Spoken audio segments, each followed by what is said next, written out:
everyone. This is Dylan. And this is Fortune. And welcome to episode 3 of Cinescussion. Yes. All right. Excited to talk about this one. So, this one came from Fortune. We have some things to discuss here, which you may be a little bit more of an expert on than I am. We're going to talk about franchises and what makes them work, what makes them fail, ones that we find interesting. And I'm excited to hear your opinions, because I haven't talked about my overall feelings of franchises with you, I don't think. Yeah, that's why I'm actually probably more so interested to hear yours too, because you know how I feel on a lot of these, or some of them anyway. Yeah. So yeah, I'm interested to hear your perspective on some, and I might have some questions for you as well.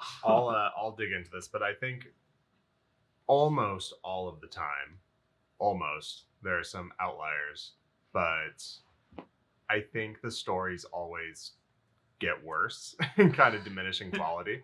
I think it's very rare that things get better in a franchise or a long-running series of films. It's not the same for shows, but for films specifically, like multiple contained stories back to back, they tend to lose their edge, their interest, their fun. But that's not always the case. It is sadly true though. That is. You think so? I do think that happens the vast majority of the time. I think that's why when you do find something that really stands out and it's still grabbing you, it's actually both surprising and refreshing. Like, it feels like I almost want to support these people because they still have me coming back for one reason or another, right? Yeah. You came up with this idea because we went and saw Fast and Furious 9. Yeah. And contrary to what I'm saying, I actually had a different opinion on that. But you didn't. You did not think it would. Well, I'll let you speak for it. I really enjoyed it. But that being said, we'll get to the Fast and Furious franchise. For sure. You wanted to talk about Marvel. Yeah. So, okay. So, I just want to start off by saying I don't dislike Marvel. Like, I don't think that they're awful or anything. Right. But I will say that Marvel, for my tastes, suffers a little bit from feeling more like a corporate franchise, in the same sense that a lot of the films end up feeling like more of a product than a film a lot of the time. And I think a big part of it is because, like, if you notice, like, compared to other franchises, like with Marvel, almost all of the movies have like same color grade, same filming style for the most part, stuff like that. Most of them have the same feel, and this seems deliberate. It seems like, Disney and Marvel want the films to feel like they're all part of the same package, which is kind of understandable, but I feel like the problem with that over time is, films are known as a director's medium, while TV shows are a writer's medium. So with films, each film is going to be the director's perspective, their feeling, their tone, their personality. And I feel like a lot of the Marvel films don't always feel like they have a personality, even if they're decent. And that's kind of my issue. I personally, I think I had told you this, my personal favorites are probably Winter Soldier, Iron Man, Avengers, Infinity Wars, Thor Ragnarok. Like I like those better than the others. And I would say that Taika Waititi, who directed Thor Ragnarok, and James Gunn, who directed the Guardians of the Galaxy franchise, were a little bit more successful with having their movies feel a little bit more like their style. Yeah. And slightly look a little bit different, but overall they still do kind of match that that Marvel theme. And like I said, I don't know if everyone would consider that a bad thing, but to me, a film should feel like it has a soul. It should feel like a director's point of view. And I almost feel like I never get that. Like, the one time I also got really excited was when Edgar Wright was originally going to do Ant-Man. And then famously, for some reason, he had a falling out with the studio and backed out, which makes me feel like it's probably because they weren't going to let him really do what he wanted to do. That's just my opinion. But I'm assuming it was something along those lines. So I didn't get the movie I wanted to see. So it's one of those things where I can see why it's successful, because, they're bringing something to life that a lot of people have wanted to see for their entire lives, right? Yes. And also when it comes to fan service, they do a good job fan service wise. Like, I think I had mentioned to you at one point that, like, Endgame I thought was an okay movie, but, like, I admit the scene towards the end with the final fight with, I hope there's no spoilers here, I'm sure everyone's seen it by now, but the fight with Thanos, yeah. Like, that scene where, they're coming through the portals and you see all of your favorite characters standing in this army with a giant pose with Ant-Man enormous, you know, like I'm sure those are some of the most amazing moments from Marvel fans. Like you're getting to see things that you probably always wanted to see. So I respect that. I respect that it does seem like they care about the audience. Like I do respect that. I guess for me, it's just I just wish that the films felt like they had a little bit more to them, because a lot of times, even if I like a movie, I rarely think that they're like amazing. I just think that they're pretty good, and I feel like what stops that is they all kind of feel the same, you know. Right. I also feel like when we're talking about franchises, we also wanted to talk about like what we think makes them successful or not, or and I might have a bit of a controversial theory about this with Marvel, because a lot of people would probably say it's like Kevin Feige, you know, the head of Marvel and so everything, and I think he is a big part of it. But I feel like when I analyze the Marvel franchise, like the one thing that seems unique to me that would explain a lot of things is actually Joss Whedon, because if you look at the way they're organized more like a TV series than a series of movies, in my opinion. And Joss Whedon comes from the television world. I mean, he famously did Buffy, Angel, Firefly, Dollhouse, all considered great shows. Some of them, Buffy and Firefly, are considered some of the greatest shows of all time by most people. Oh yeah. And most people who've watched Buffy have watched Angel, and it's insanely good. Like it's on some seasons are almost as good as Buffy. Like it's that good. Yeah. He's very good at writing and bringing things together and having strong themes. That was also something I also wanted to say. I feel like the first Avengers was one of the few films that I did feel very much like that felt very Whedon-esque. Like I felt like if you're a Joss Whedon fan, for instance, the Thor and the Loki and Hulk scene, that joke, I promise you, any Buffy or Joss Whedon fan knew how that was going to play out. Like you knew he was going to get interrupted in the middle of his speech and get slammed around. Like you knew that, because that's like a Buffy thing. Like a vampire will start to give like a speech and she stakes me. She's like, God, do you ever stop talking? You know, things like that's a Joss Whedon thing. Yeah. So, but that film felt very Joss Whedon. I will admit that's one of the ones that I actually felt. The first one, for sure. Yeah, second one kind of did, like too, but the first one especially.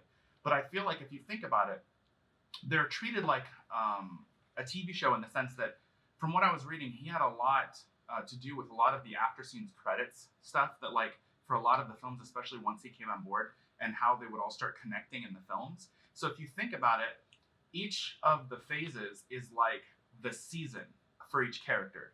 So, you know, Iron Man, Captain America, you know, all these Thor, all these people, their individual movies is where all the character development happens. And then the Avengers films are essentially the season finale, where you already get their character development in the movies, and then this is where everything kind of explodes with some kind of climax that involves all of them.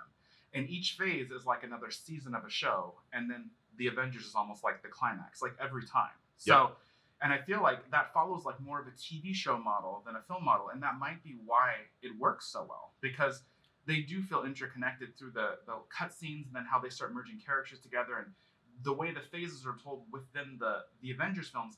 It does feel like seasons that are adding up, you know, and they all do accumulate to this Avengers and the Endgame and all this stuff. Like it comes together really well, and I feel like it really does take a showrunner to think that way most of the time, because otherwise, why hadn't it been done before? And then you have Joss Whedon, one of the most famous showrunners of all time.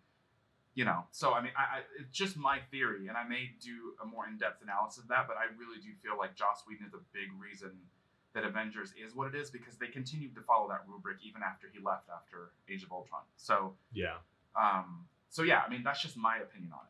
But like, how do you feel about Marvel films in general? Like, before I jump into how I feel about them, I think you're right. I think they do follow a very similar structure to how a television show would work over kind of a multi-year plan. Yeah. This is how episode 1 will go. This is how episode 2 will go, leading up to a climax, blah, blah, blah. Yeah. And they're still doing it even now. Like, they released the new phase, right? It's like, they call the phases are the seasons, really, right? And it's a multi-year plan. I think that's what's made it so successful, is its roadmap, its production team, Joss Whedon, Kevin Feige, whoever is managing the casting, the costume design, the set design. CG is okay, but I think for the most part, the production team is what really makes these things successful. And the incredible amount of charm that the actors bring to everything that's going on. They're so well casted a lot of the time. I do agree with you on that. Sure. That being said, like everybody, there are characters that I really like and I'm excited to see. Yeah. But I feel like the reason I go to the Marvel movies and I'm actually falling behind with everything on Disney Plus, even though I have access to Disney Plus. I more see them because it's more of a FOMO thing, like a fear of missing out. I want to be part of the conversation of like I can understand that actually. what happens in the new one. It's kind of like I don't watch the Super Bowl often, but sometimes I'll catch it just so I can talk about it at work the next day.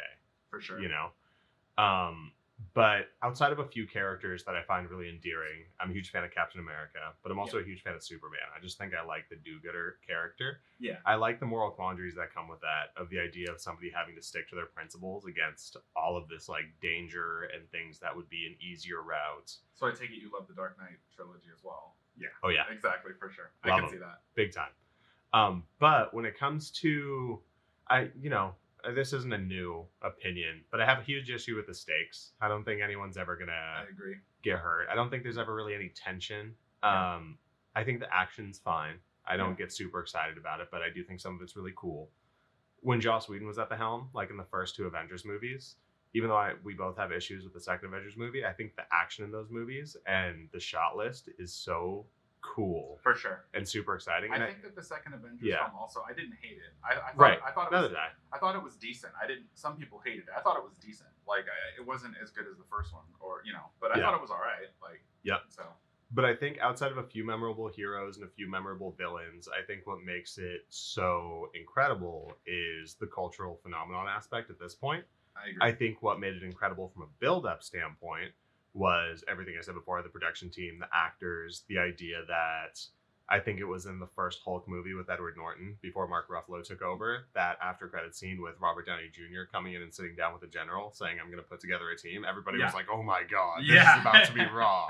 It's like, are we finally going to get what we've hoped for all this time? You know what was funny about that? What? It wasn't raw. The first Captain America movie was kind of whack. I actually thought the first Captain America movie was really not good. The first Thor was kind of whack. I agree. Iron Man was good. Iron Man was good. I don't like the Edward Norton Hulk quite a bit too. I thought that was a really cool movie. I thought that was all right. I didn't. The first one was so bad with Eric Bana. Yeah, but that was a different director. I think that was Ang Lee. Yeah, and the weird thing is, it was also just like, it was at a time when I think Marvel wasn't big yet. Like, they were trying to do stuff because like Spider-Man was doing well with Sony, right, and stuff. So they were figuring it out, and I feel like they were going too far into like the ridiculous. And when they started getting more and more serious and making them more real, that's why even like you said, the Incredible Hulk with Edward Norton was a better step in the right direction. Yeah. But every time you would see somebody in one of those movies, like the first time you see Robert Downey Jr. as Iron Man, you're like, God damn. Like, well done. And then you see Chris Hemsworth as Thor, and you're like, God damn. Yeah. And then, Edward Norton didn't work out. He was fine. You can't forget about Loki, though. Like, I'm sorry. That's what I'm getting to. Tom Hiddleston, even Josh Brolin as Thanos. Like, you see those actors and the work they get, and you're like, this is great character work. Like, this is awesome stuff. Yeah, the casting is great. Like, it really is. I just wish that there were... Even Deadpool, which was a passion project from someone else, but still, Ryan Reynolds. And the crazy thing is, it's one of those things where I don't think Ryan Reynolds is... I'm not dissing him. I actually have always liked Ryan Reynolds, but I feel like he just is Deadpool. Like, he doesn't even have to do anything but be himself, really. Yeah. Like, he's just Deadpool. Yeah. And I think it's cool to see all those characters operate together, but at the same time, like, I feel like that's kind of the kid in me having a great time. Yeah. Like, the kind of other version of me that wants to see, like, something human or kind of feel something when I watch a movie, it doesn't really scratch that itch for me. I think that's why I'm falling behind. I haven't seen every Marvel movie. I probably can count all the ones I haven't seen on my one hand, though. Mm-hmm. Like, I haven't seen Ant-Man. I haven't seen maybe Thor 2. But I saw Thor 3 because Taika Waititi. Yeah, exactly. That's why I was like, originally I was like, I'm probably not going to watch another Thor movie. But then Taika Waititi was directing. I was like, okay, I have to support that guy. And I haven't caught up on the Disney Plus shows. I thought WandaVision was kind of interesting. Yeah, I didn't see Falcon and Winter Soldier either, and I haven't started Loki. I thought the message of it was really nice, but it was okay, I guess. But I thought WandaVision was one of the things that they did that felt a little bit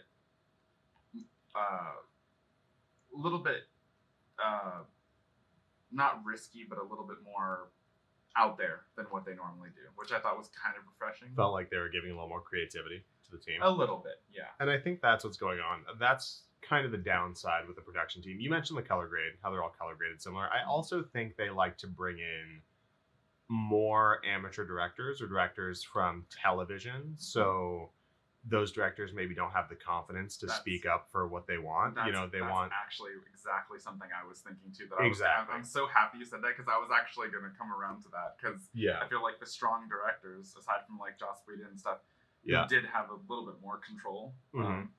But like for instance, Edgar Wright. yeah, They don't work out, right? Because they're not going to let them make their movie, right? right, So, exactly. And I think that there are outliers, and you could tell.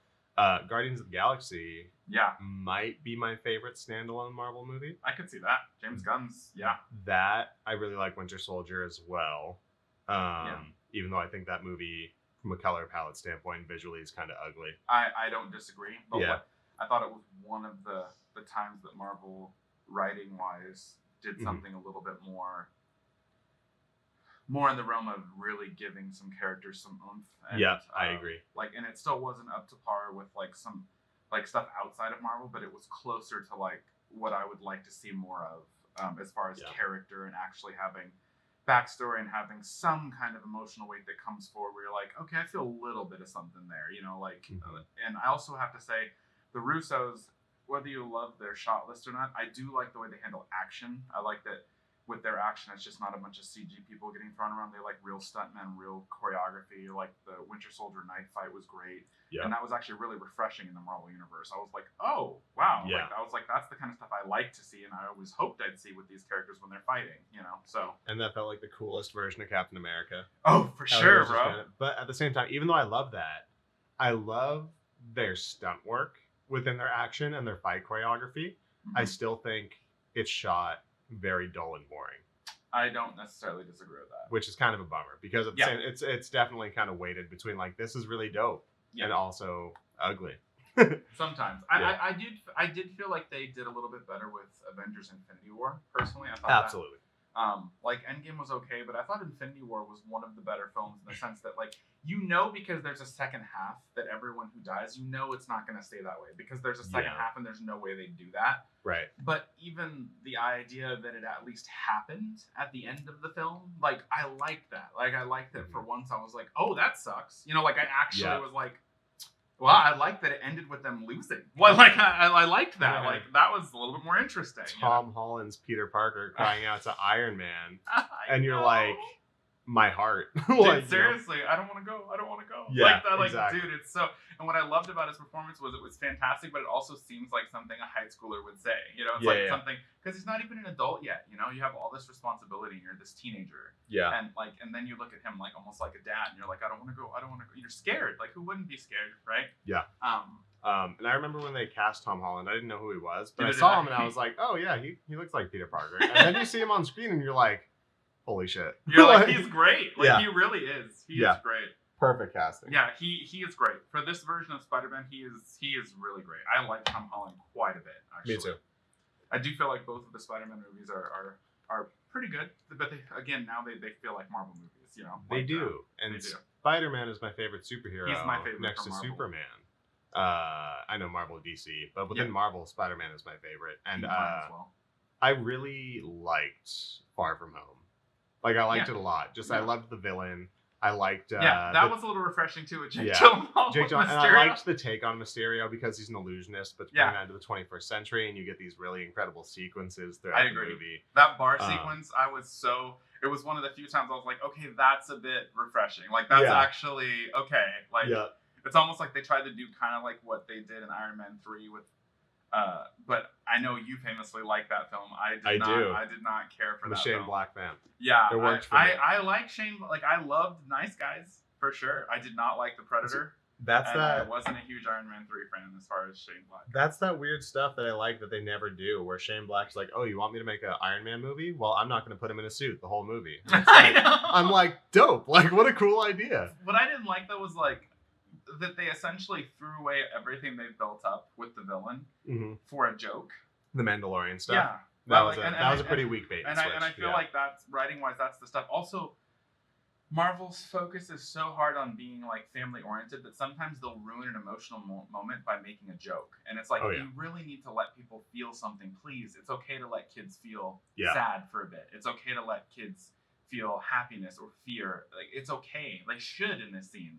But Yeah. like you adding a joke to everything, literally it deflates so many scenes in their movies, and I wish So that many. they didn't do it. Like I'm cool with humor, just don't do it at the moment of an emotional climax. Like you know, it literally does deflate the scene. Like it does. Like it becomes about the joke and not the scene. And I felt like that's similar to how that whole writing was. That's why I didn't like it. I was like, you built up this character and Ben Kingsley's playing him. And the weird thing is, I already knew there was going to be a twist because Guy Pearce is in it. I'm like, he's not going to be in it and be nobody. Like, Right. like that doesn't work, right? Yep. So I'm just like, okay, so what's the twist? Somehow he's a red herring, but I don't know how, you know? And then it comes and you're like, oh, so everything you built up with him, okay, he takes over. He's really the guy, but everything was built up with him. So it just kind of feels like for the sake of it was kind of funny when you find out, but it deflates the entire buildup of it, in my opinion. Like, and I think it could have worked if Ben Kingsley wasn't infinitely cooler than Guy Pearce. He is. Like, it's true. If they would have bait and switched Guy Pearce with Ben Kingsley, everyone would have been like,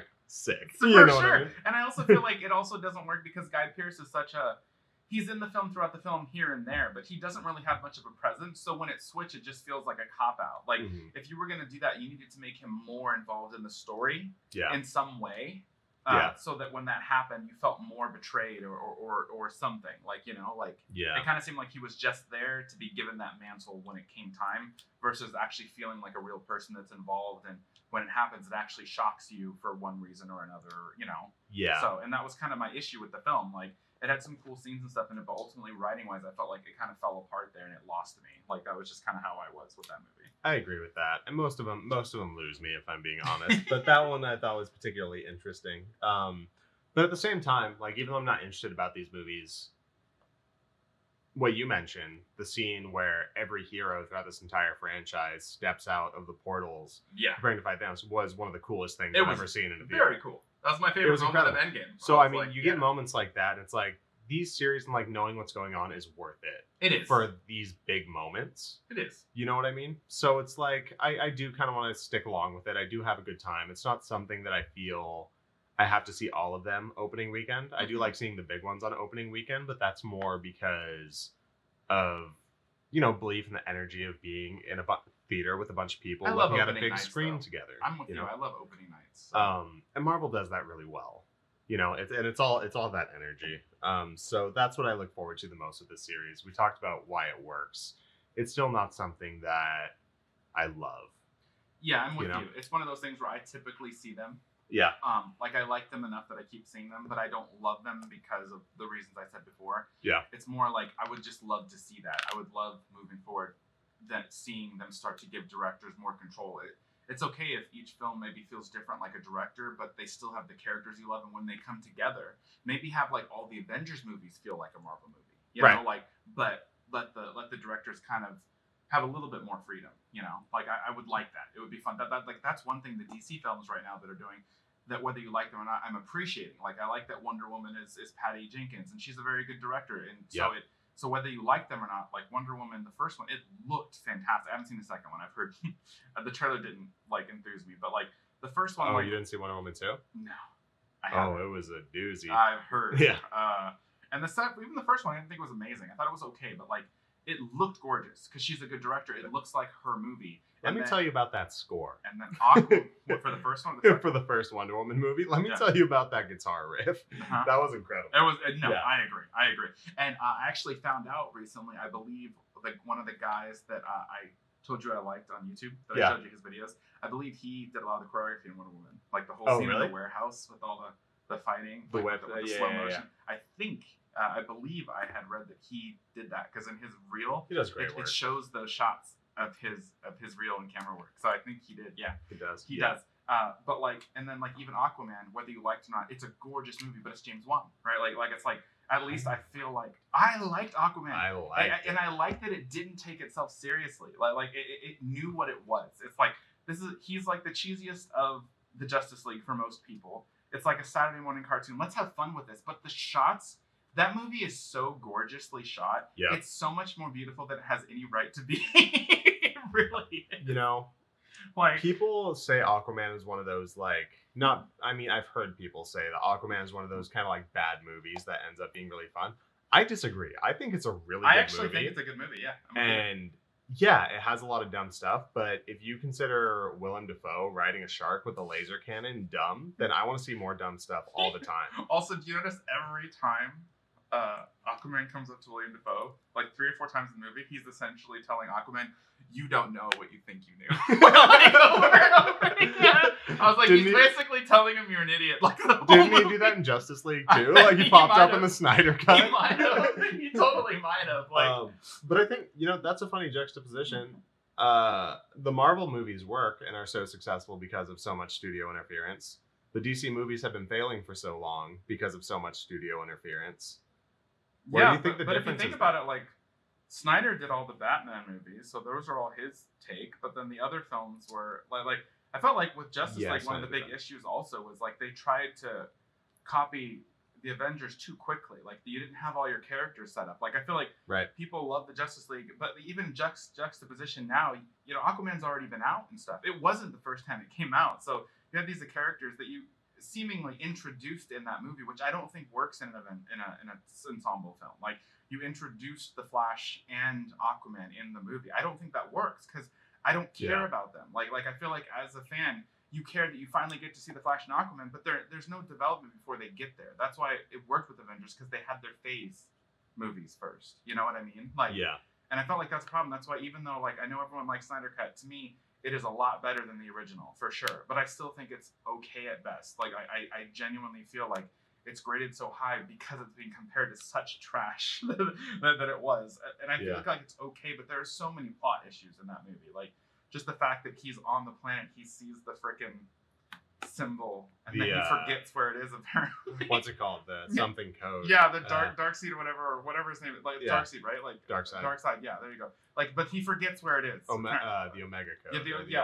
Or the antimatter code, or I can't even remember. I don't. It's so silly. We've pissed off a lot of people. I know that you're going to be mad, but to me, the antimatter equation. There you go. But I'm sorry. To me, it was so poorly written that it's hard for me to care. Like, if it had been better written, I would have cared. But it's like, oh, so like he's on the planet. He literally sees it in the fight, but he needs Steppenwolf to tell him where it is again. It's like.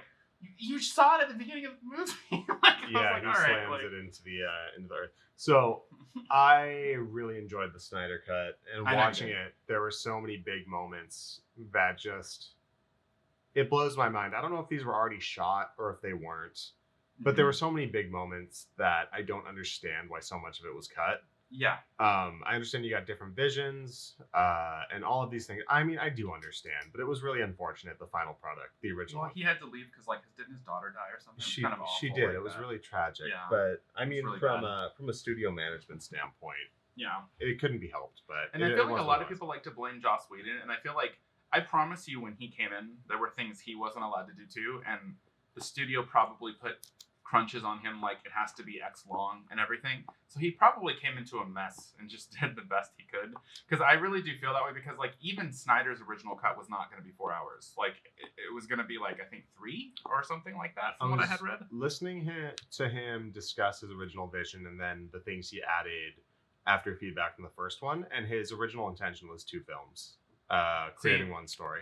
Yeah, but see, I don't think they ever announced that when he was making them. Like no, I think the studio didn't allow it or something the first time. So, no, they didn't allow it. So technically, even this Snyder cut isn't what you even would have gotten if he could have finished it, because the studio was still interfering back then too. Yeah, so I mean, totally. This is that's why I feel like the Snyder cut's a really cool thing because of what it represents. It represents the first time in history something like this has happened, where a director's been able to go back and essentially make what he wants because of public outcry and also I think because of the COVID situation. So it was like released at home. It was like this situation where they were like, all right, just do it, Sergio Leone also was able to do that with Once Upon a Time in America. Really? In a way. So yeah. That's actually my my favorite Sergio Leone movie, and I did not know that at all. That's cool. Yeah, a little bit of history on that one is that the studios released a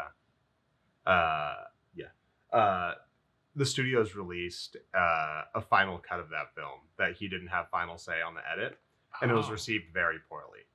Not only that was it received very poorly by audiences, the actors campaigned for the final version. There's a lot of interviews of like James Woods and Robert De Niro discussing what Sergio Leone's vision was for that movie, and then years later he was able to release the director's cut, the definitive version, and that's kind of the masterpiece we we got now. So along with that, what I love about the Snyder Cut, just from a filmmaking perspective, is this is the first time I've come to really appreciate what these streaming services can do for filmmakers. For sure. Because this would never happen if COVID didn't happen. This would never happen if there was a concern on putting butts in seats at a movie theater, because the studio doesn't want a single 4-hour epic story, because that's half of the revenue that they'll be able to build instead of a single 2-hour movie. That's 2 showings per 1 showing. They're going to double their cost effectiveness in film. And unfortunately, when it comes to art, film is the closest to a product. A lot of the time it is, unless you're looking at like a lot of indie films. A lot of the time, unless you're looking at a lot of indie films, but it's always been kind of the working man's medium. True. You know, and not to mention it was 4:3, which I thought was an interesting choice. Like I thought that was an interesting choice the studio too. I don't think would ever allow that. I don't think that, especially not for a big movie. Anyway. No, like a 4-hour epic that's a redo of a movie that flopped, that's shot in 4:3, that's released for home video. Like that existing is so inspiring to me. It's gotten me so excited on what we can see these streaming services do. I agree. And when it came out, the big conversation was around the merger that Warner Brothers was doing with HBO, doing simultaneous releases. Mm-hmm. I was kind of on the side of, I wish they wouldn't. You know, I still, it's convenient, but I still want people to be encouraged to go to the theaters. And then this happened, and I actually thought about it more, and I think I was wrong in my first opinion, because I think giving people options to do what they want to do, how they want to do it, is always the best way to go about it. I the idea that it releases at home doesn't stop me from going to experience something the way I want to go experience it. And if somebody wants to experience it at their home, on their couch, then they should be able to do that too. The reason I have an issue doing it is because I go to the movies to be engaged in the movie. And if I'm at home, odds are I'll have to pay attention to the dogs, or I'll check a text message, or I'll like pause it to go to the restroom, or any of these things that will take me out of that experience. I mean, and then there's all the big screen and the surround sound and all that stuff too. Yeah. But the Snyder Cut was the first time I was like, I'm so happy that this is happening right now. Yeah. You know? Yeah, no, and I agree with you. Like, because in the beginning, a lot of my friends, because I know a lot of local filmmakers, and a lot of them, I think, were on your side. They liked, just championing the theater. And I was always of the mind, well, I like the option of choice, because, there are going to be some people that like, maybe you love movies, but you have a family and you can't get away. You don't have a babysitter. You don't have, so even going to the movies is such a big hassle. You just don't go. But I mean, if you have a baby and stuff, you can pause and take care of the baby and then continue. I think giving them that option is cool. And the people that love to go to the theater are still going to go to the theater. Like I love going to the theater because I love the theater experience. You know what I mean? So I won't stop going to the theaters. There might be some movies I catch on, but chances are if I see a movie, I'm probably going to see it in theater, because at home it's like $30 versus if I go to see it, it's like 18. So, so chances are I would go to the theater anyway, but I'd also just prefer to watch it in the theater. Like I like the amenities. I like sitting in a crowd. I like the communal response to things in the movie. Like, especially when something awesome happens. I love when the whole crowd together is like, like it's really cool. Like it's a fun experience. So and I also think this is kind of snooty, but I really do think that if you see a movie at home, you didn't experience it the way it was intended to be experienced, and a lot of those moments would be more powerful seeing it in the theater with people. I don't necessarily disagree. I think I've had many experiences that were heightened by that. Like there's also just moments from the theater that you can't. That's why I love opening nights. Like I remember the Harry Potter series. I read the books. I liked the movies quite a bit for the most part. And I remember there was a night where there were like everyone was dressed up because it was like midnight showing. Yeah. And the movie was like 20 minutes delayed. They were having trouble with the projector, so people were getting angry, right? Yeah. And like there was a woman coming in, and she came in like 5 times, and I felt bad for her because I'm sure they were just sending her in to like take the room tone, essentially. And like, just a few more minutes. And eventually the last time she was like, it's just going to be a few more. And she got cut off by a guy who pointed his wand at her and said, Expelliarmus. And the whole crowd just lost it. Even my mom was with me. And she lost it, So it was like one of those things like, you don't get that at home, right? No. Like you're just not going to get that. So No, you don't. But, so can I ask you a question? No. Please? All right. Okay, awesome. So when it comes to like franchises, what for you specifically, like whether they succeed or fail, in your eyes, what causes you to kind of keep going with them or give up on them? Like for you specific, because I know it's different for everybody, but I want to kind of elaborate on this, but I would have to say the point. And what I mean by that, I mean, what's the point of the franchise? What's the point that this is going to go on for a series of movies and maybe prequels and maybe books? What are you either trying to say or how are you trying to entertain?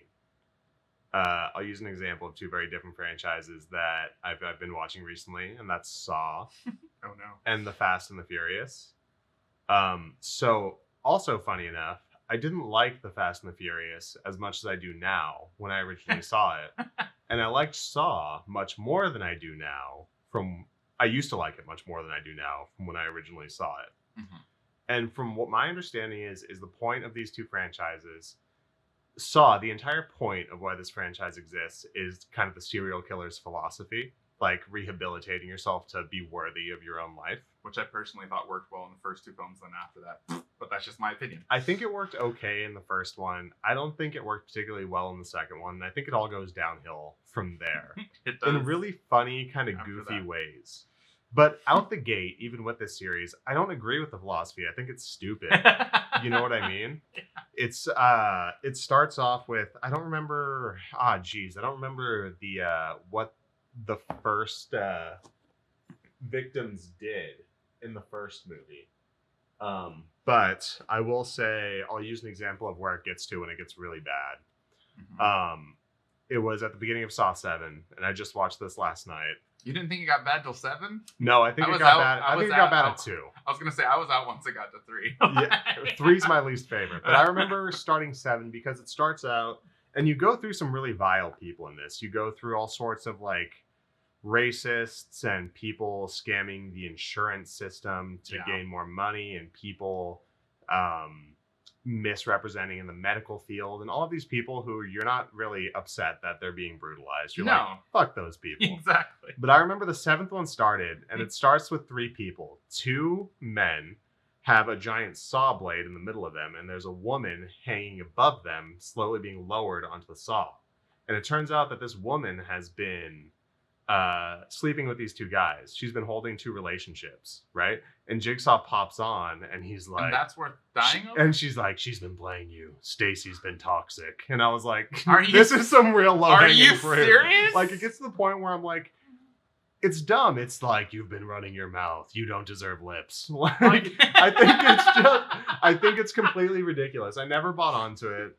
But that being said, I also think the killer is kind of cool, and the traps are kind of fun to watch. Yeah. I just don't think the violence has any meaning. I don't think when like terrible things are happening on screen, you really care. It's just kind of like, how brutal can we make this to maybe turn your stomach a little bit? I feel like that's what started to happen even more once you got to the third one. Like, the third one was a significant improvement, and like, I say improvement, but expansion of like the gore and gruesomeness. The grotesqueness. Yeah. And for me, there are a few where I'm like, ew. Yeah. But I'm also, maybe it's because I'm kind of desensitized to a lot of violence, because I love fictional violence. Like, I love seeing violence in movies and video games. I'm with you. But there also has to be something a little more to it. I feel like you have to earn violence, in my opinion. I agree. 100%. And I don't think these movies earn violence. No. You know, and maybe if you're bought on to what the killer's doing, and you're like, if you think that's a really cool idea that he's like rehabilitating these people, then you might enjoy it a little more than I did. Mm-hmm. But I have 2 more to go. I haven't seen Jigsaw, and I'm going to be seeing Spiral shortly.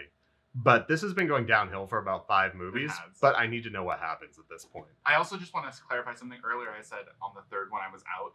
I don't mean that I didn't watch 3 through 6. I did. But I lost faith in the third one, and I never got it back, basically. Yeah. I didn't see 7 because I saw the trailer, and I was like, I can't do it. So I saw the ending, I know the twist, wink, wink, and I literally rolled my eyes. Like, if I could have rolled my eyes any harder, I would have broken my head. Brutally terrible twist. And also, similar to how you felt about Cry Wolf, I don't like how the movie's shot. I don't like the dark green hue. I don't like the big shaky cam footage. No. I think it has a great score. And I think, what's his name? Tobin. Tobin. Tobin Bell. Tobin Bell, Who yeah. plays, I think who he plays plays Jigsaw. He's great. He's carrying the series. He 100%. He's awesome. 100%. Whether he's like being the psycho killer or just like the scenes where he's being John. Yeah. He's I great. think even as John, though, He's what great. works is his philosophy. Like, the philosophy of what he feels is present throughout his life, not as just a killer. Right. Like, you can tell how he took it to this extent when he became a monster, because he already had this philosophy. Like, he'd literally point something out. So you're actually going to tell me that blah, blah, blah. And he literally watches them respond with yes, and he's just shocked. Like, you're like, it's really that easy for you. And I feel like some of his questions are, like, in the sixth one, which I surprisingly thought was better than the other ones, even though it wasn't very good. Yeah. He had some great questions that I feel like are great philosophical, like, quandary. It's like, we do these things that completely devalue human lives in a lot of ways. That was with and the it's insurance and it's for salesman. profit, essentially, over, saving lives. Like, and, it's something to be said about.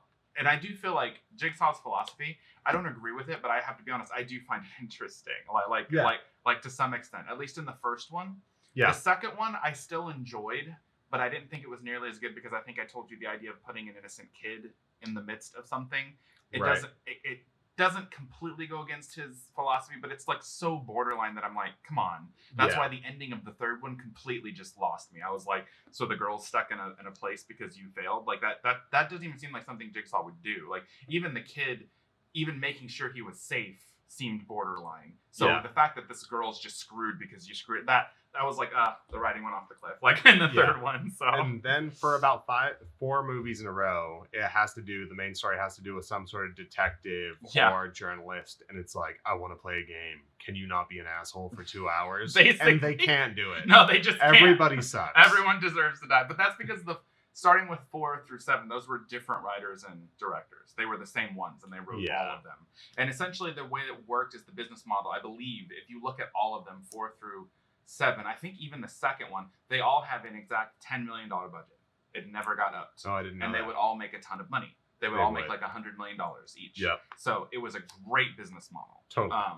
$10 million, all pretty much prosthetics and special effects. Not a whole lot of CG needed. Mm-hmm. A lot of the locations are contained.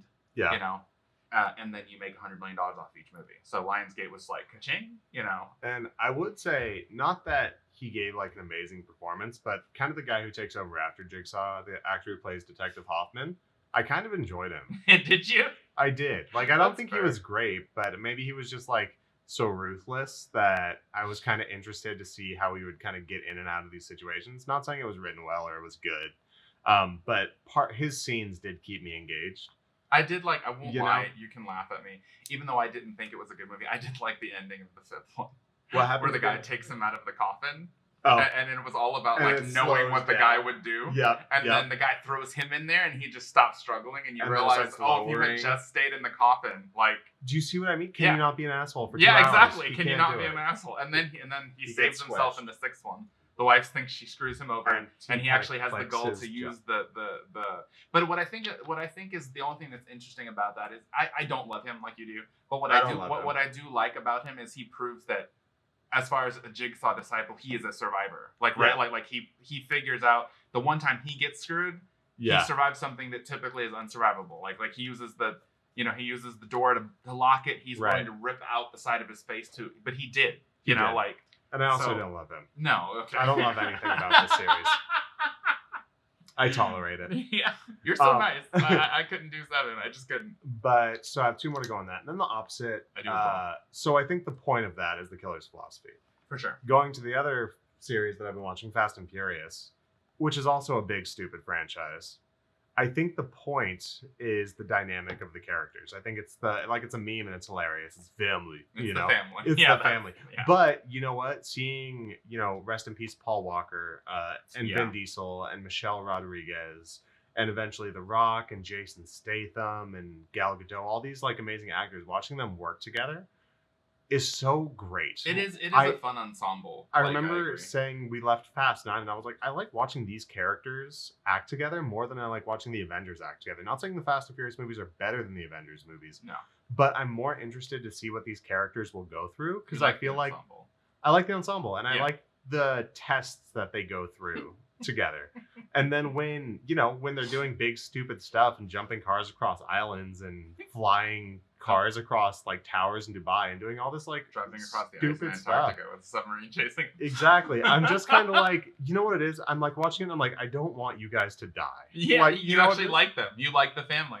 So I can see that. It gets so ridiculous. I don't think any of them are going to die, especially because they've retconned so many deaths in the series. Well, Han. I mean, come on. Han was 100% Exactly. dead. So. Yeah. No, he wasn't. What are you talking about? Exactly, bro. Like, didn't you see that? What? Some terrible. Oh, that was such bad writing. None of it made sense. You're like, oh, come on. But yeah, you really are like, come on. But I've been saying come on in this series for I know. So it's like Fast 5, which was my favorite one. Fast 5 was my favorite one too, and I do think the series is missing Paul Walker. I do. You know, I think he was just so charming, and the character Brian O'Connell was so fun and interesting. He was great, just a leading character. I also loved his relationship with Vin. They were like brothers, right? But it was like a brothers, like, and actually, just so you know, I actually did like the series from in the beginning. Like, yeah, I really liked the first movie. The second movie, I wasn't a fan.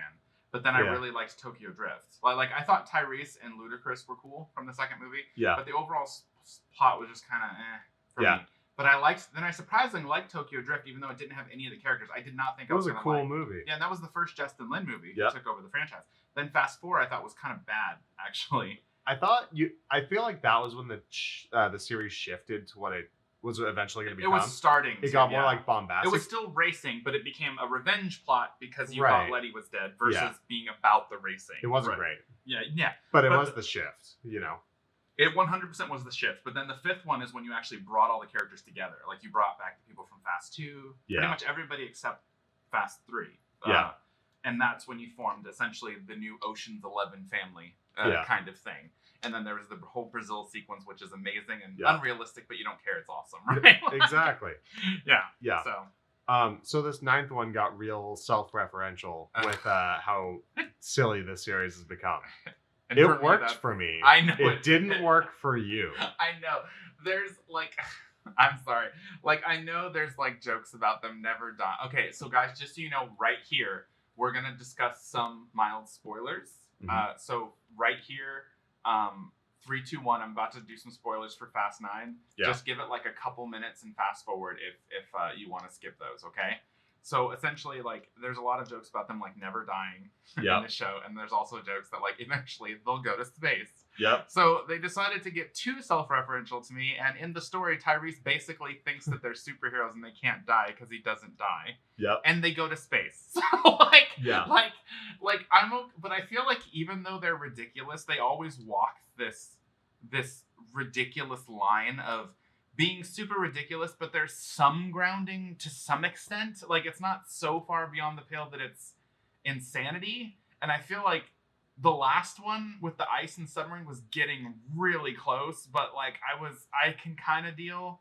But this one, I just felt like, I think what it is, it's how often it happens. Like in the other films, there's like a huge ridiculous moment, but it's like towards the end. And then in between that, there's just like awesome action and a mildly ridiculous thing here and there, but the stuff that's crazy, it's like a big moment. With this one, I think the problem to me was like too much of a ridiculous thing. Like there was like a ridiculous, like in one sequence, there's like 3 ridiculous things that happen after another, and then that's just one sequence, and then it's just like ridiculous. I mean, and also apparently you can catch anybody falling from large heights with cars. By the way.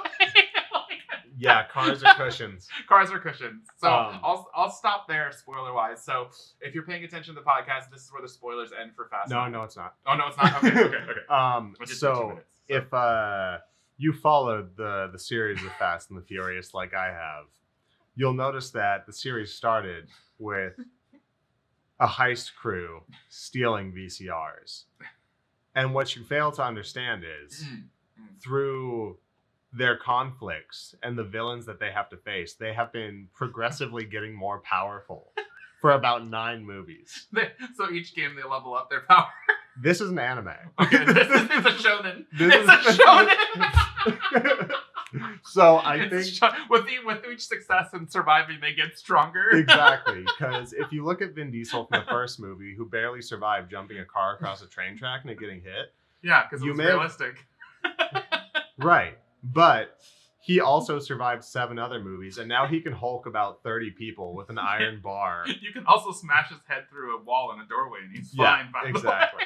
the way. But I think so. I had to catch up because I didn't see 8 before we saw 9, so I watched it the day before. Yeah, I'd like to talk to you about that. That was my least favorite in the entire series. By the way, spoilers are over now. Yeah. For 9. For the most part. For Fast 9. Well, I mentioned the point, and the point of those movies to me feels like the family dynamic. And the 8th one kind of removed that from the equation and had it like the Crew versus Vin Diesel type story. And without Vin Diesel and without Paul Walker and without them working together and kind of collaborating and having a whole bunch of banter, I found the movie just a big dumb action movie, which they all are, but I felt that the charm was gone. And the 9th one, I saw it and I was like, this is another big stupid action movie, but it feels really charming again. Yeah, and see, that's actually interesting to me because I actually kind of enjoyed the 8th one, definitely more than 9. But I actually liked that. I liked it because they're always the same thing, right? Yeah. And I do like the family, like you. I do find the family fun. But I liked the 8th did something at least somewhat different, like for once in the entire series. Like one of your own is the bad guy, or seemingly, you know. Yeah. I liked that aspect. I also like the introduction of Cypher. I think I love Charlize Theron, and I think she's great as Cypher. But like, like I didn't love 8, but I thought it was decent. But I actually liked that way more than 9, and I felt like even though it was ridiculous, the ridiculous was spaced out a little bit more like they typically are. Like from the cars coming out of the garage in a wave, and then the entire ice submarine scene. Those pretty sweet. Those are the 2 most ridiculous scenes, but they're awesome. Like don't get me wrong. Yeah. And I thought Gary Gray did a great job directing. I didn't have any issues with his directing. He was fine. Yeah. But I liked that it was something a little bit different. Like even if they don't do that every time, just that one was a little different. You know, Dom seems to be the bad guy. You're sure he's not, but you don't know what the hell's going on. Like it's something different. So I kind of thought that was a little refreshing for me. I do understand that the family element was a bit fractured, but I think that was the point. It was, but I do understand, since that's what you're there for in this franchise, that feeling like a miss for you, and I can totally get that. For sure. Yeah. So I'm looking forward to more in that series. Apparently, Vin Diesel, I believe, said the 10th one is going to be the final one. It's going to be split into 2 parts. So it needs to be called FX, right? Could be FX and then FX2. Yeah. Like Final Fantasy X. FX and FX-2. Yeah. That's cool. You know what's kind of a bummer is I read the behind the scenes stuff, and it seems pretty. There's like a lot of turmoil with like who's getting paid how much behind the scenes. It seemed like it was mostly with The Rock, right? Or The Rock had issues with certain people, right? Or yeah, I read that, and then I also read that Michelle Rodriguez wasn't being paid as much as some of the other characters. Really? That's actually surprising after this long in the franchise. Like that's what I thought too. I don't think that Jordana Brewster, the whole family, would be taken care of. I really hope that it feels like they all work so well together. You know, I hope it's able to kind of stick through and they're able to figure those things out, whether it be through the studio or the relationships on set. But I go to those movies excited to see the characters work together. I hope, it works on and off the screen. And I agree. There are some situations that people make an article where it's like, so-and-so makes more than so-and-so. And sometimes I think some of those articles are ridiculous because, like, no offense, but so-and-so is a bigger star than so-and-so. So just because they're both in the same movie doesn't mean they should get paid the same thing. But in a franchise that's gone on this long, they've all become the main stars. You know what I mean? They sure So have. I can understand the leads getting paid maybe a little bit more, but it shouldn't be by much at this point because there's 7 movies. And again, wink, wink, the family, it's literally the advertisement, which means they're all there together. So like Friends, they should all be taken care of. You know what I mean? Yeah. Like some of these TV shows, like I remember the whole thing with Matt Smith. There was a situation where there was an article about him getting paid more than her. And some people thought it was because, you're saying it's because she's not as good of an actress or it's because she's a woman or what have you. But at the same time, it's like in some of those situations, it's really weird because like I know Matt Smith is also coming off like Doctor Who, right? So there's a situation where whether you're a guy or girl, people will get paid more just because they're a big deal. Like Scarlett Johansson, Jennifer Lawrence, I'm told gets like $20 million a movie because she's Jennifer Lawrence. So there are some situations where I feel like the arguments, I do understand why someone might get paid more, and you have the right to fight for more money. But I also understand marketing-wise why that person probably would get paid more because they're a huge star compared to you, and you might get there one day.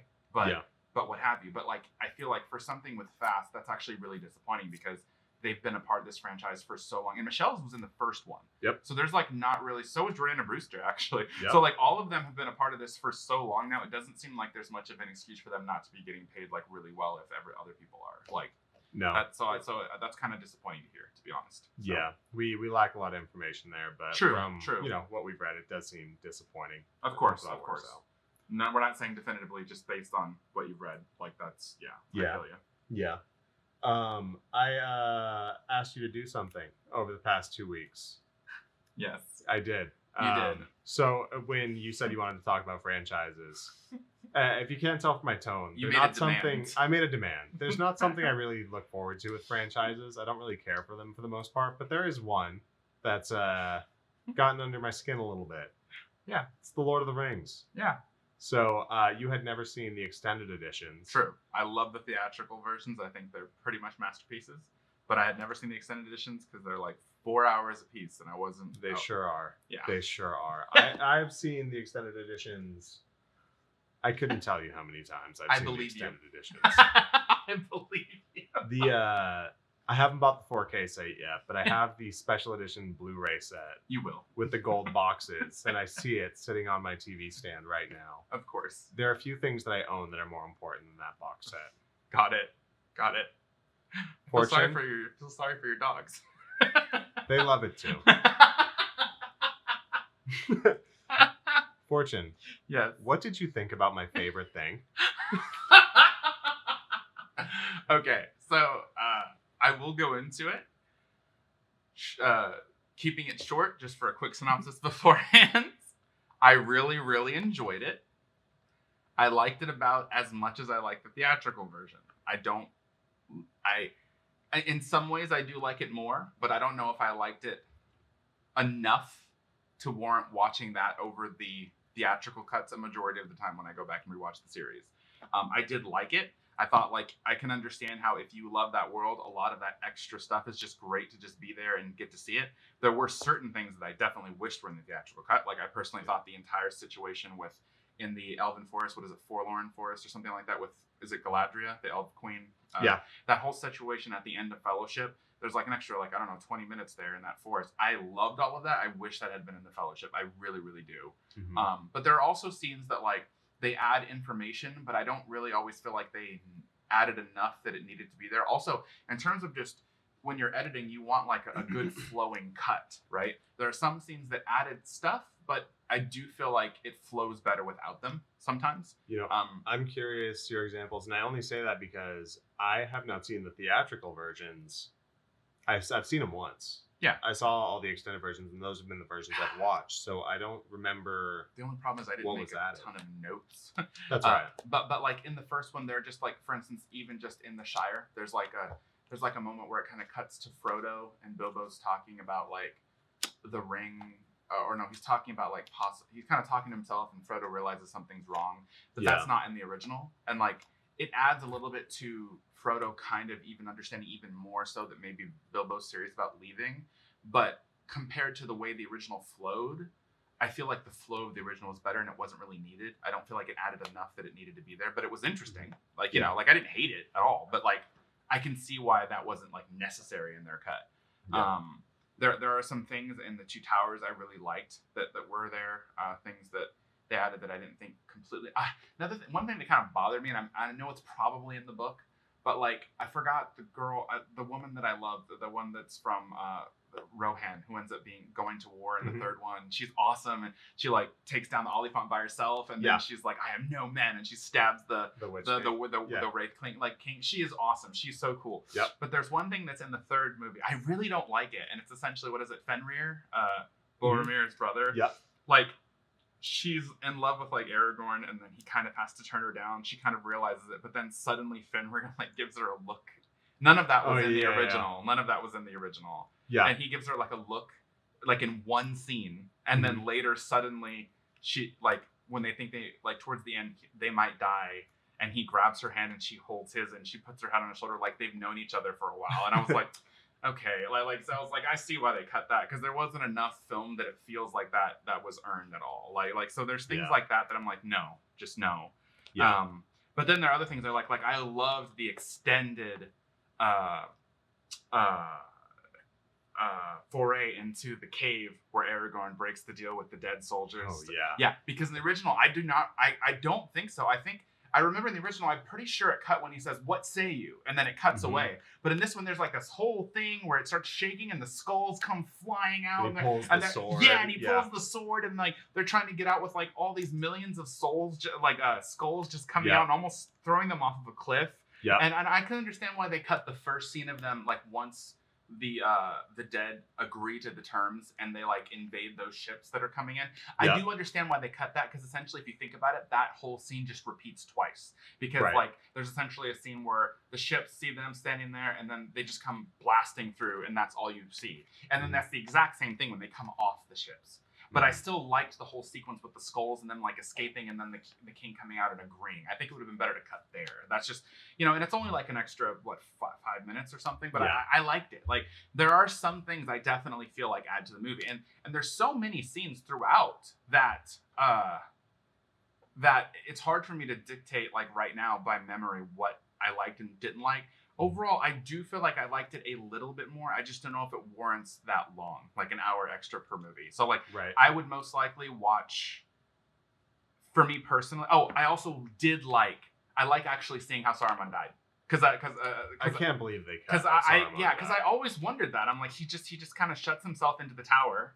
And that's the last you see of him. So I'm like, that's it? Like, I always wondered, like, why don't they question him? Why don't they, like torture him and make him talk, anything. It was just it's crazy. Like, so the fact that they cut that's actually kind of nuts. And I almost feel like they did it to kind of preserve the PG-13 thing, because maybe they worried about him falling on like spikes, essentially. Maybe they thought it was a little too morbid, but I don't know, because there were other like beheadings and stuff like of orcs. So I don't get that. Like, yeah, that wouldn't make sense. I mean, because even if they wanted to do that, they could do the knife and the falling and then an off-screen splat, and then like him kind of going down. Well, like they could have figured it out. You know what I mean? Exactly. Yeah. So like I don't get that one. Like that's one I don't.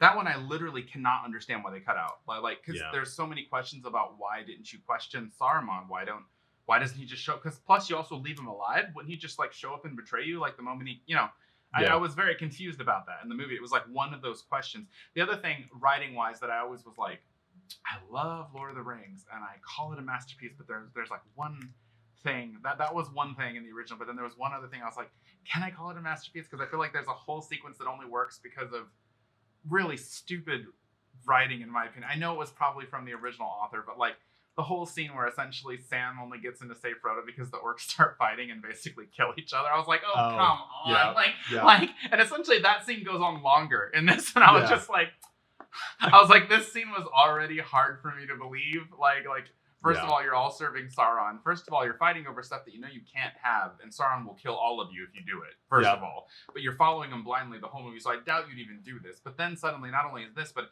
it becomes a Rubik's, like, what is it called? A Rube Goldberg of people falling all over each other and creating this ridiculous fight to where everyone just kills each other. Like, I was like, this is the most contrived... That sorted itself out. Yeah, this is the most contrived situation for Sam to get in and rescue Frodo ever. I already thought that.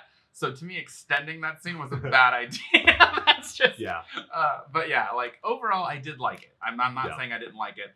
I love that trilogy. So it was actually quite fun because I hadn't seen it, so I was very excited just to see what the extra scenes were going to be. You know what I mean? So I do understand why you love it so much. Okay, I'm not insulting it. I'm just saying for me, I'd probably watch the Fellowship Extended Edition.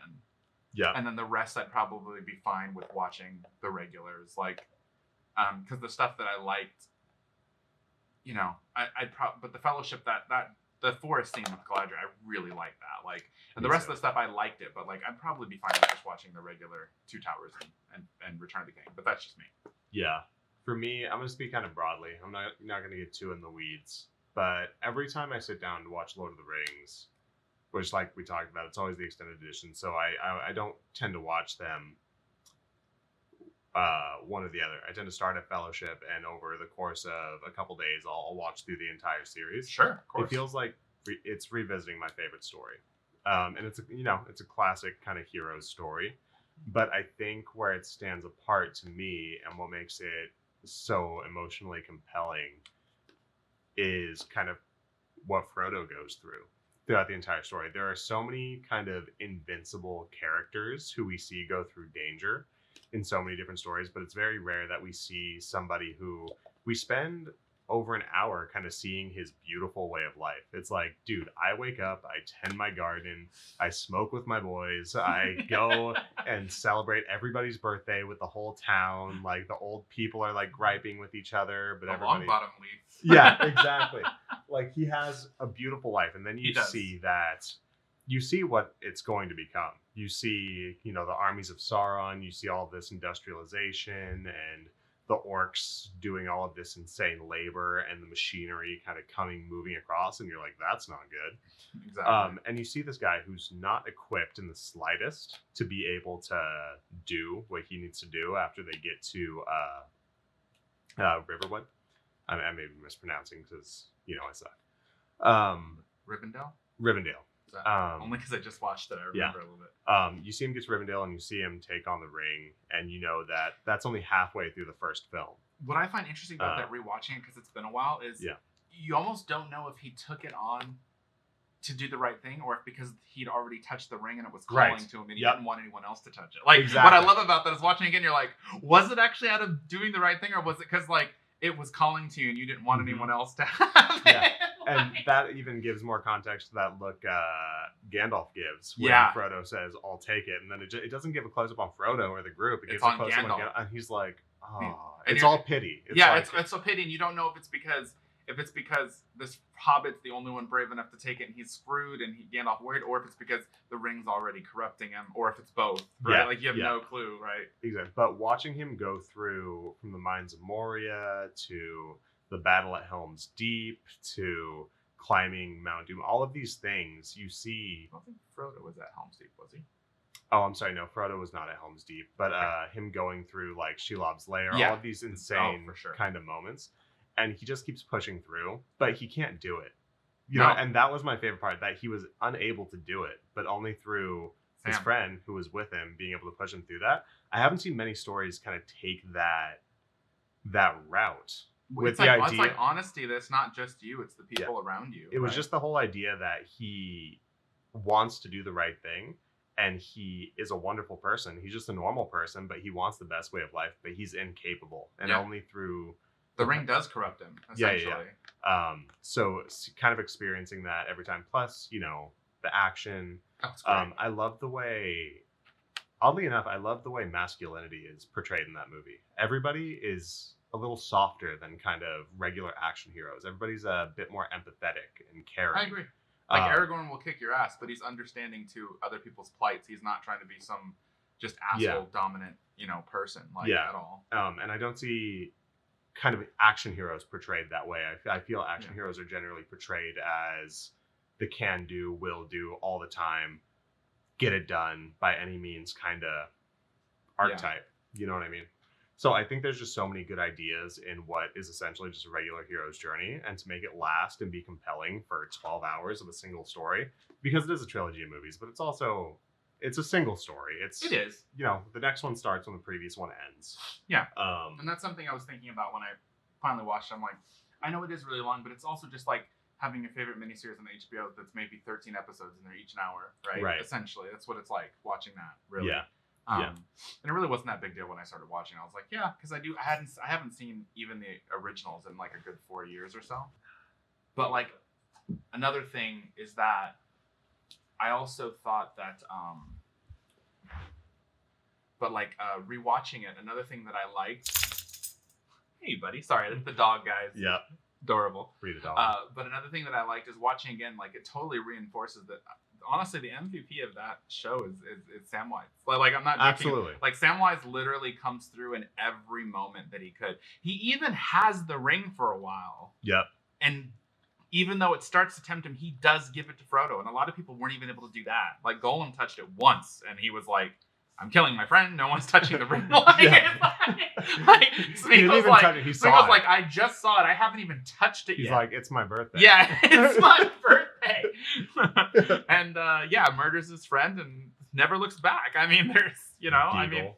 For real. I mean, it was corrupting fair, Boromir with Boromir not even touching it. It wasn't Deagle's birthday. No, that's true. Who knows? But yeah, like Samwise was really the MVP of that show. I feel like Samwise, Gandalf, and a lot of times Aragorn were like in their different paths. They were kind of the MVP. Yeah.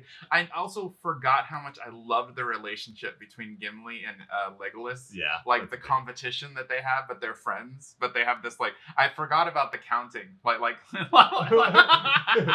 only counts as one. Yeah, and that was one scene that I liked that was in the extended that wasn't the original when he's like sitting on the thing and he's like, I have 42, and he's like, I myself have 43, and then so he shoots the guy underneath him, and he's like, what is that? He goes, 43. He goes, no, he was already dead. He goes, he's twitching. He goes, that's because I had my axe he's like in his nervous system. Yep. That wasn't in the original, and I liked that. Like I thought that was great. So. Yep. And that was one of the moments in Two Towers that I wished was in Two Towers. Yeah. One of something I always talk about when I talk about Lord of the Rings is how much I love Ian Holmes as Gandalf. Yeah. And I get that he's playing a big dramatic wizard. But Ian McKellen. Yeah. Jeez, what is wrong with me? No, he played Sherlock Holmes. I know. He played Sherlock Holmes in that movie a few years ago. I knew exactly why he did that. Seeing him portray this larger-than-life character in such kind of a fatherly and wise and caring way, while also still being a giant mage of doom and power and all this cool stuff, is one of the coolest roles I've seen an actor take on. I couldn't imagine a better portrayal than Ian McKellen. Like you were saying with Marvel, this is another situation where I feel like the casting for this series, the trilogy, was fantastic. Like they've done. Yeah. I couldn't imagine anyone but Ian McKellen as Gandalf. Like. Also, I love Vigo as Aragorn. Like, I really, really do. Same. And I also thought, what's her name? Liv Tyler as Arwen was great. And Kate Blanchett as, was that Galadriel? Yeah. Fantastic. And that was another thing I liked from the Forlorn Forest thing, was the whole sequence where Galadriel talks to Frodo longer. And then you actually get to see her give them each of their things rather than it being, like, rushed. Like, I liked that, too. So that was all stuff I did like more. Funny thing about Eowyn, do you know in The Fellowship of the Ring, the book, she's actually not introduced until they get to Rivendell. And she's actually seen, there's a different kind of general elf who rides across the water and calls that. But the first time you see Eowyn in the book is when you get to Rivendell, and Aragorn sees her, and she's kind of introduced as the lovely maiden of the story. So that was actually a decision by Peter Jackson to give her a kind of kickoff of an action scene. Yeah, being really cool. I loved it because for the rest of the movie, she is more the love interest and like doesn't get any more action. But I love that you showed she was badass. Like she literally took out all the ring wraiths with one spell. She was like. Yeah. And that was actually one of my favorite sequences, the horses. That was an awesome scene. It was so cool. And The Hobbit isn't nearly as good as Lord of the Rings. But, no. I thought they were okay. Casting Martin Freeman to play, Ian Holm. Ian Holm plays Bilbo. That's the actor's name. Yeah. But casting Martin Freeman as kind of a young Ian Holm, a young Bilbo Baggins was phenomenal casting. Oh, dude, it was perfect. Martin Freeman is fantastic. Yeah, you're right. You're right. That was actually... very good. Like that was totally the best thing that they did in that new trilogy. I agree, because there's very rarely that you could see somebody growing up into that older version, but you see Martin Freeman and you're like, yeah, that's young Ian Holm. I get it for sure. Especially if you see him as watching in Sherlock too. I'm like, I can totally see that. Like for sure. I think the Hobbit movies are a bunch of not great movies with incredible parts. Yeah, I thought they were okay. I just didn't think that they were. I felt like the only reason I thought they were okay. But I didn't hate them. Okay, I didn't love them. But I thought that they made a lot of money because it was still Lord of the Rings, franchise-wise. It was a smart financial choice. But I also like try to not be too hard on them, just because originally it was supposed to be Guillermo del Toro who directed it, and then whatever happened. Yeah. And then Peter Jackson was just supposed to be executive producing, and all of a sudden he had to come into this 1.5 to 2 year project again to direct a whole trilogy that he did not want to direct, from what I read. But he had to save it because it was already in production, right? It was already happening. So I felt really bad for him for that, because that's like a lot of time to devote to something that you just wanted to produce and not be the sole perspective of the whole thing. Not to mention, I'm sure there are some things that were already set up that were Guillermo's that aren't his, but now like how do you change them? How do you So I don't know what. I mean, the fact that it still turned out okay is probably impressive, considering where they were in production and stuff. And I'm a big Guillermo fan, so I was originally very excited about that. Same, me too. The production of the Hobbit movies actually went notoriously awful. There are a lot of videos that you can find on YouTube of the crew kind of discussing a lot of the things that went on. But the films that we got, I feel that I enjoy watching them somewhat, but there's always moments I'm looking forward to in every movie. Like I'm really excited for the riddle scene with Gollum. Yeah. In the first one, I'm really excited for the that was one of the best scenes in the first one. I think that was one of the best scenes. I think that's one of the best scenes Gollum ever got. It was. I agree. Yeah. But like I won't lie, it does have Yeah. some great moments, and I thought a lot of the stuff with Smaug with Benedict Cumberbatch Same. was great. Yep. Was really good. Yep. Like those were some of my favorite moments. And the third one was good. I thought it was the weakest of the three. I agree. I don't watch them too often, but every now and then, if I feel like going through all six, I'll turn them on. But it's not something that I kind of hold to the same standard that Lord of the Rings is. I saw them once in the theater and I was good. The crazy thing is, I actually never did read Fellowship of the Ring, Two Towers, Return of the King. I saw the movies, but I did read The Hobbit when I was a little bit younger. And I could be wrong about this, but I was so sure. I was like, Legolas was not in The Hobbit. He wasn't. But all of a sudden he's in the movies, and I was like, and I looked it up and I was like, okay, I'm not misremembering, because I'm like, he was not in these at all. I was like, when was he in The Hobbit? I don't know if this is true, but I read that they were trying to get Viggo Mortensen back as Aragorn, and he responded, "You were aware that Aragorn isn't in the book." I don't know if that's true, but I thought it was kind of funny. That would be so good.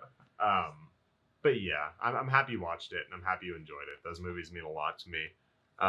That's why I made sure I watched it. I felt like when you asked me, and I was like, we are talking franchises, and you've been asking me for like 2, 3 years. Yeah. So I was like, okay, I have no excuse to not watch it for this. So I know. I'm happy I brought it up. I definitely don't like to be pushy about it, because it's almost like when a friend recommends you a book. Like, that's great. You're like, thank you for sharing this with me. But it's also saying, hey, I enjoyed this. I'd like you to make a 15-hour commitment. Yeah. You know what I mean? So it's kind of like, thanks. You know what I mean? So I'm happy you enjoyed it. No, I did.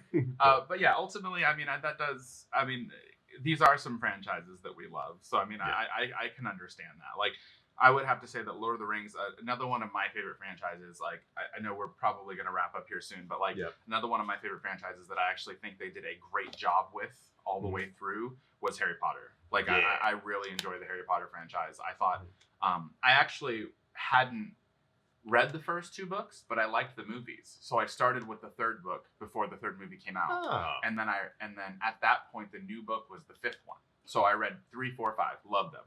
Yeah. And then I stayed with the books, till they came out. But like, I really, really enjoyed that series. I felt like that's another film where they had different directors, and I thought it was cool because like the 3rd one's directed by what's his name? Alexander. Was Alfonso? No, Alfonso Cuarón. There we go. It was Alfonso Cuarón, and that was actually Prisoner of Azkaban was actually my favorite book. So it was my favorite movie. Yeah, and I was and then my second favorite book was The Half-Blood Prince, and I felt like The Half-Blood Prince was also great because I think the guy who took over on the 5th movie did the rest of them. I'm forgetting his name now, unfortunately, and I usually don't.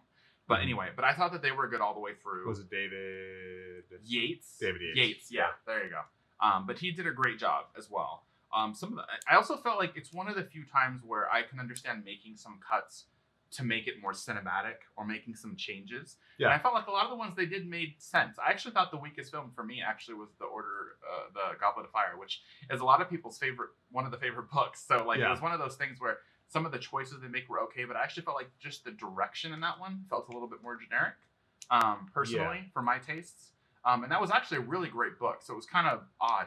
There were also some scenes that are just like when when Dumbledore runs up and is like, "Did you put your name in the Goblet of Fire?" That's Dumbledore not it. said No, calmly. no, he was no. It's true though. Like I remember when I saw that scene, I was so confused. I was like, Dumbledore was calm. Like he wasn't. What is this? Like I was like, did he just charges at that? Yeah, child. he did. It's like he just like literally just inhaled a buttload of crack, or cocaine, and just was like, Harry, like his eyes, like it's like I don't know how that was just left there. Harry really pissed him off that time.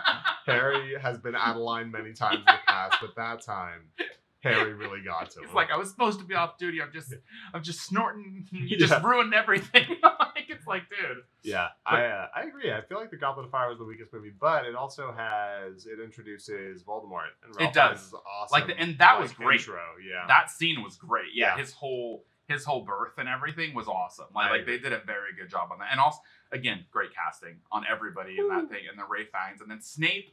Dude, Alan Rickman as Snape is like the best thing ever, and I love him. Rest in peace, brother. Are you walking the corridor at night? At night. We will see your secrets. Yeah. Alan Rickman as Snape is really just... He's just being himself. It's the He kind of does feel like he's just being irritated Alan Rickman. But he was so good at it. Whenever I watch an Alan Rickman movie, I think Snape. Like, yeah, I'll watch Die Hard and he's it's like, true. do you think you'll get away with it, cowboy? It's true. You're not wrong, though. You're not at all. Like, he's just so phenomenal.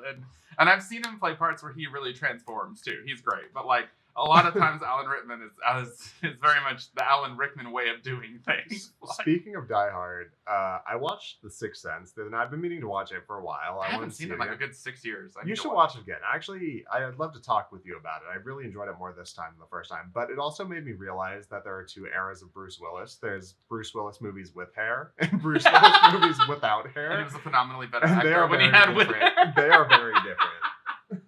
I think that movie's a masterpiece. I think that Unbreakable is as well. I agree. I think that those were two of M. Night Shyamalan's best movies by far, and I feel like they're honestly like masterpiece good in my opinion. Like they're so good. I remember when I was younger and those movies came out, I was like, this new director is like one of my faves. Like legit. We talked about that because we saw the trailer for Old, and I'm sure that we'll be there to see that when it comes out. Oh yeah, I do want to see Old. I'm hoping it's good. We were saying that M. Night Shyamalan is one of those directors where he's made a lot of not so great movies, but when he hits it home. Like I like Split. I love that I didn't read anything but saw the trailer. Yeah. I love James McAvoy's performance in Split. Same. And I love how well, sorry guys if you haven't seen it, spoilers, but I won't say it. I love how the ending, you don't realize that it's a part of something else until you get to the end. Like, it was such a cool way of doing it. And then I didn't care for Glass, but I still like Split. But Split was cool. I thought Split was cool, and that was also one of the early movies with was it Anna Taylor-Joy? Anna Taylor-Joy? Yeah, she's Anna great. Taylor-Joy. Anna Taylor-Joy, yeah, she was good too. Who, if you don't know, King's Gambit is probably her most notable. I've seen the first 2 episodes so far. It's good. It's good. So far, it's good. She also makes a show on Peaky Blinders. Yes, which I've only seen the first 2 seasons, but I love it. I need to catch up. It's crazy. I saw the first 2 seasons when they first came out, and now you're ahead of me. I need to. There's no excuse for being so behind. Waiting patiently for season 6. I know. And you know me, it works for me because there are plenty of shows you want me to watch, and I'm terrible with shows. I know you are. Because outside Lord of the Rings, I want a cohesive story and a good ending. Yes. And not a lot of shows stick that landing. And I always feel robbed when I spend years enjoying a television show, and then we get to the end, and I'm like, son of a bitch. Yeah, we might have to do a half an episode one day on Game of Thrones. You want to talk about Game of Thrones? I'm one of those giant nerds that have read all the books, stuck through the entire show. I've only seen the show, but even just as the show, people are like, should you watch it? I'm like, watch the first 6 seasons and then imagine your own ending. You might be happy. Like 7 isn't awful, but 7 you start to see elements that aren't good, and you're like, uh-oh. Yeah. This was so good. What's going on? And then 8 is just a dumpster fire. Like 8 is just so bad. It was impressively bad. It's still, my fiance pisses her off. Maybe ironically, but also somewhat not ironically, that I still talk about it semi-regularly. Like, we'll be having dinner and I'll be like, you know what's bullshit? Well, I agree, because it's like 10 years of your life waiting for how this is going to end, and that's what you got. And then I had friends who were like, you just didn't like what happened with him. I'm like, no, that's the crazy thing. Everything that happened could have totally happened if you gave it like another season and developed it better so that it felt earned. But like almost everything that happened in that final season did not feel earned, and it felt awful and quick and anticlimactic and betrayed a lot of things. Yeah. Not just the characters, but the world. Yeah, we could have we could go past half episode. Yeah, we should stop. Actually, this needs to be an episode at some point. If you could see my kind of book and my movie shelf over here. Yeah. There are 4 seasons of that show on that shelf. There are 4 seasons on that show. So guys, I promise there will be an episode where we spend like half of it maybe talking about Game of Thrones. Okay, maybe we'll do an episode. Our next episode is going to be on new Hollywood films, which Dylan is actually super versed on. I've actually seen like Taxi Driver and like the Godfather trilogy, but there's a lot of new Hollywood films, or new Hollywood waves, some people call them, films that I actually have not seen. Yeah. So I'm going to be watching quite a few of the ones that are on my list. I'm really excited for next episode, because what came about is Quentin Tarantino released his first novel, which is a novelization of Once Upon a Time in Hollywood. Yep. Which is a love letter to films between 1965 to the end of 1970s, which is that's about right. Probably my favorite era of movies as well. And the crazy thing is Quentin Tarantino is actually my favorite writer-director, and yet I've seen quite a few of the films that he likes, but a lot of the films that are in the new Hollywood wave. Yeah. I've only seen Taxi Driver, Apocalypse Now, and like The Godfather. So you've seen some of like the Holy Grail of like that yeah, era, but there's still so many I haven't seen. Like I haven't Yeah. seen Network, I haven't seen Chinatown, I haven't seen Yeah. Rosemary's Baby, I haven't seen a few. I know. Oh, you could just go on a Polanski binge. I know. My God. Like literally, like a bunch of the films on the list are films that I already have. Like I wanted to see Sorcerer too. I still have never seen that. So there, over the next 2 weeks, I'm going to try to see at least 5 or 6 of them. So I have more to talk about than just the ones that I've seen. So yeah. So to wrap up a little bit about what we're talking about is I'm reading through Quentin Tarantino's book. Yes. I'll probably be done with that this week, if not next. So we'll talk about. I've been watching a lot of interviews about his intention behind this novel, and it's a throwback to when he was a kid. A lot of the times, what would happen is a movie would be released, and whether it be the writer of that movie or an author would write a novelization of that movie that would expand on the story, the plot, the characters, the ideas in it. And that's what this is. It's Once Upon a Time in Hollywood, but it's a novel form. It goes into back what he loved. Yeah, the characters' minds and their backstories that you didn't experience in the film. And like I'm about 7 chapters in right now, and the bulk of it wasn't in the film. It's kind of interesting, and some things are out of sequential order. Wait, there's that much? Because actually, the reason I was like, I bought it, but I was like, I might not finish it before the next episode was because like I'm like, well, I've seen Once Upon a Time in Hollywood and it's just an expansion, right? But if there's that much that's new, like there's their audiobook on Audible. It's narrated by Jennifer Jason Leigh. I'm sure that's what I bought. Yeah. I've listened to the first, I think, 2 chapters with her, and she does. And when I found it was narrated. If you guys don't know, Jennifer Jason Leigh was in The Hateful Eight as well. And I think she was she in Once Upon a Time in Hollywood? Did she have a cameo? I can't remember. I don't think so. But she was in The Hateful Eight. She actually played the woman that was being carted by Kurt Russell. She was like the bad guy. She was great in that movie. She was so good in The Hateful Eight. Yeah. So I'm excited to talk about that. I'm excited to talk about the book. I'm excited for you to see some of these movies. I've sent some recommendations your way. Yes. I'm doing some digging into some classics that I haven't seen. The first on my list is The Wild Bunch. Oh, The Wild Bunch is on my list, but I've never seen that one. That's I've never seen. Everything else you mentioned, Network, Apocalypse Now, The Godfather, a whole bunch of Roman Polanski movies. I've seen all of it, but I'm going to do my best to not just nerd out on Jack Nicholson performances from the 1970s. I have seen One Flew Over the Cuckoo's Nest, of course. Also one of my favorite movies of all time. Yeah, Jack Nicholson's one of my top 5 favorite actors of all time. Jack Nicholson, Anthony Hopkins, Daniel Day-Lewis. There's a few. I know we're wrapping up, but you forget how great some of these actors were in their prime. Yeah. Jazz and I, we just watched something we'd never seen before. We were kind of going through horror movies on HBO, and we watched The Prophecy. Oh, was that with Christopher Walken? Right? Yeah, so I'm like, okay, so Christopher Walken plays an archangel named Gabriel, and Viggo Mortensen plays Lucifer, and it's kind of a horror movie. I'm like, that sounds amazing. It wasn't amazing. It actually wasn't very good at all. No. But you see Christopher Walken act at that kind of stage of his career, and you were like, dude, like, this guy is amazing. He's always been amazing, but you forget his star power sometimes. Dude, I loved him in True Romance. Oh, yeah. Yeah. That scene with Dennis Hopper. Absolutely brutal. Yeah. The Sicilian scene. Yeah, absolutely brutal. He's like super racist, and like he decides to like give him a little history lesson. I was like, that was great. I think my favorite current Christopher Walken performance, I loved him in 7 Psychopaths. Oh, 7, dude. It's crazy. I'm forgetting. Martin McDowell. Yeah. Like, I loved 7 Psychopaths. I loved Mississippi. What was it called? In Bruges. 3 Billboards. 3 Billboards outside of Ebbing, Missouri. And then In Bruges was great. And then also, wasn't there one more before In Bruges? No, In Bruges was the first one. No, that was his first. Yeah. He was a playwright. You turned me on to him. He's one of my favorite. I guess he's still kind of indie, but he's kind of not. Well, he won didn't he win the Oscar for 3 Billboards, or he was nominated? He was nominated. I saw In Bruges, and outside of Lord of the Rings, In Bruges is one of my favorite written movies of all time. It's a very good movie. And every character in that movie, Ray, and Colin Farrell's character, Brendan Gleeson's character, Ralph Fiennes' character, amazing. Yeah, no, 100%. I agree. But that's really all we got for today. Yeah, for sure. But I hope you guys enjoyed the episode on franchises. If you guys have any thoughts, please, leave some comments. Let us know. Tell us maybe some of your favorite franchises. Also, if you have some recommendations on some franchises you like that maybe we haven't seen, I would also love that, because this was actually really fun. Just I know we could have gone even more in depth, and maybe we will next time. But this is already pretty long, so yeah. Try not to keep y'all too long.